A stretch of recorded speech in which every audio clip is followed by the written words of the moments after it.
Hi friends, welcome to SermonLink. I'm Pastor Larry Brown. SermonLink is a ministry of Powell United Methodist Church, and today we're going to be looking at Deuteronomy chapter 34, which is the very end of the book of Deuteronomy.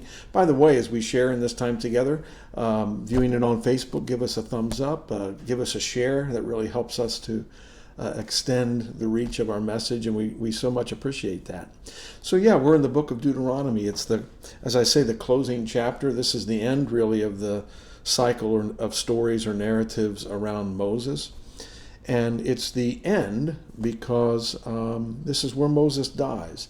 Now remember, Moses, of course, is the giant biblical figure, this prophet and leader of the Hebrew people who responded to God's call to lead the people from their place of slavery in Egypt through that 40 years of wilderness wandering and then to the edge of the promised land. That's where we find the reading taking place today, on the edge of that promised land, on this side of the Jordan River, which borders this promise. And Moses is there on the mountaintop, God nearby speaking to him, as so often happens, and that's where we pick up the reading. The Lord said to him, "This is the land of which I swore to Abraham, to Isaac, and to Jacob, saying, I will give it to your descendants. I have let you see it with your eyes, but you shall not cross over there." And then Moses, the servant of the Lord, died there in the land of Moab at the Lord's command. He was buried in a valley in the land of Moab opposite Beth Peor, but no one knows his burial place to this day. Moses was 120 years old when he died.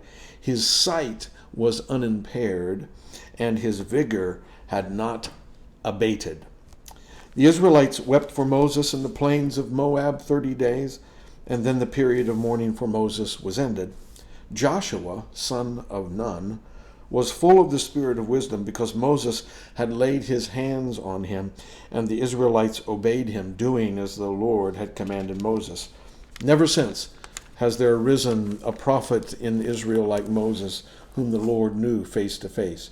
He was unequaled for all the signs and wonders that the Lord sent him to perform in the land of Egypt against Pharaoh and all his servants and his entire land, and for all the mighty deeds and all the terrifying displays of power that Moses performed in the sight of all Israel. Well, that brings us to the end of the reading, and this is a dramatic closing, a dramatic end to Moses' physical life. As I say, he has led the people, most notably on this long wilderness journey, 40 years, and we know from our reading about that journey that it was not easy, and there was a lot of tension and conflict and uncertainty, and always Moses became the one who communicated with the people what God was asking of them and what God wanted to assure them was true. And so Moses is that intermediary between God and the people. It is that faithfulness of Moses, I believe, that becomes his lasting legacy. Let me tell you why I'm saying that. It's particularly important, I think, here, and I sort of emphasized it in the way that I read the story today, that as Moses stands at that high place and looks out over this expanse of what is the promised land, knowing that he will not set foot there himself, that experience could have left him resentful. He could have had all kinds of feelings of even anger, disappointment with God, certainly. I've come all this way, God. I've done everything you've asked me to do, and now I'm not able to experience this promise firsthand. You're saying I am coming up short. And so there could be regret, there could be all kinds of heavy emotions in the heart of Moses. But the Bible says, and I think the detail here is so telling, it says that though he was 120 years old, his vision was unimpaired, and his vigor, that is his strength, was unabated, had not abated. And I think what that's saying to us is that there is a depth in Moses, and by way of his relationship with God, that is wrapped around him even as he breathes his last in this world. So often there are these references to vision and strength in the Bible, and I think our first thought about that is almost always the physical nature of vision and strength. And that's to be considered. But more often than not, I think what the Bible is doing is pointing us to something deeper, to a spiritual reality. And so this unimpaired vision in Moses is really eyes of faith. And this unabated or strength that remains steadfast is a trust in God. It's his faith, strong, even despite his long years.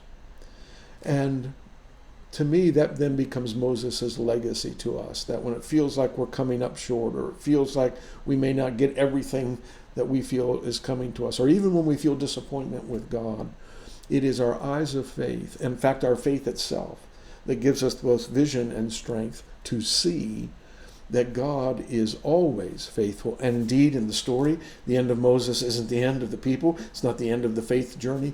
Joshua has been named as leader, and onward the people will go into the promised land, and the history of faith continues. So in that is, I think, for us, a message of encouragement and hope.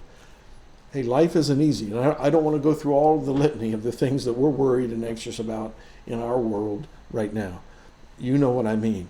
And it's easy any particular day to feel defeated, to feel disappointed. And again, some of those feelings may be directed toward God. The story of Moses helps us to know that, like him, we too, through Christ, the one who is, in a sense, our new Moses, who leads us onward and who moves us closer and closer to the promise and to experience the fulfillment of God's blessing in our lives, that through Christ we have eyes of faith that can open and see clearly that we are not alone, that God is always with us, and to have a strength that prevails, that will not be overcome, and that keeps us steady, not only in our faith, but in our lives. So, let Moses be your champion this week, that vision and strength that he possessed. And may we find that same vision and strength in our own life, and as we move through the rest of this week and into the next. It's always good to be with you, friends. Again, thank you for the thumbs up and for any sharing of the post that you're able to do for us. It means a lot. And we're here every week. We'll see you again, of course. So for now, please take care. God bless. And we'll see you next time. Bye-bye.